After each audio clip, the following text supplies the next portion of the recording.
और कंबोडिया और थाईलैंड के बीच युद्ध विराम फिर टूट गया है। सीमा विवाद को लेकर दोनों देशों में जो सहमति बनी थी, उस सहमति को खत्म करते हुए गोलीबारी फिर से शुरू कर दी गई। दावा है कि इस बार पहल थाईलैंड ने की है और इस संघर्ष को थाईलैंड अब युद्ध में बदलने के लिए उतावला हो रहा है। आखिर ऐसा क्यों है, इस रिपोर्ट में देखिए।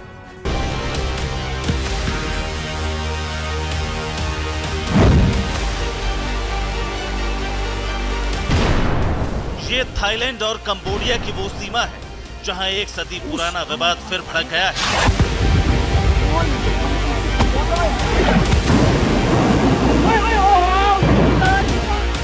आठ 800 किलोमीटर के भूखंड को लेकर क्षेत्रीय संप्रभुता का यह विवाद झड़पों के साथ फिर जंग में तब्दील होने जा रहा है।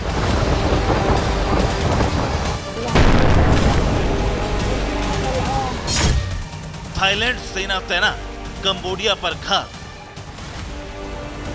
ये वो वीडियो है जो सीमा पर जारी तनाव के बाद प्रसारित किया गया है, जिसमें दिख रहा है कि कंबोडिया की सीमा पर थाईलैंड के टैंक पहुंच चुके हैं। थाई रॉयल एयरफोर्स कंबोडिया की एक इमारत पर हमला कर रही है।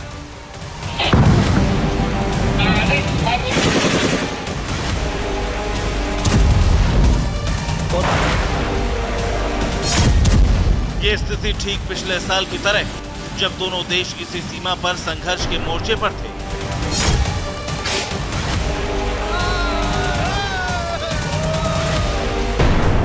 जिसे मलेशियाई प्रधानमंत्री की मध्यस्थता ने युद्ध विराम तक पहुंचाया था, लेकिन इस सीमा पर एक बार फिर आग भड़क उठी।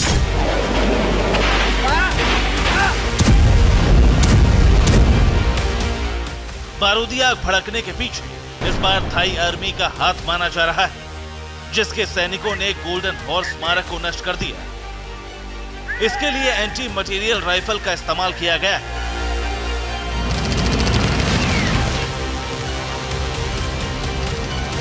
जिसके बाद कंबोडिया भी भड़क गया और तनाव बढ़ गया, जिसमें थाईलैंड की तरफ से सीमा पर प्लेन की उड़ान पर प्रतिबंध लगाकर युद्ध के संकेत जारी कर दिए गए।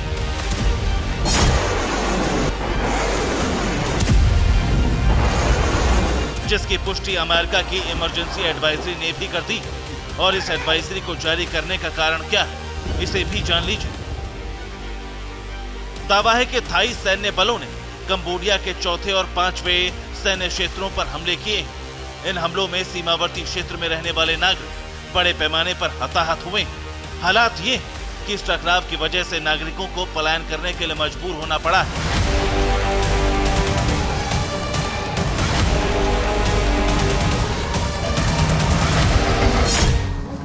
बताया जा रहा है कि थाई सेना ने 5वें सैन्य क्षेत्र में रात भर गोलीबारी की,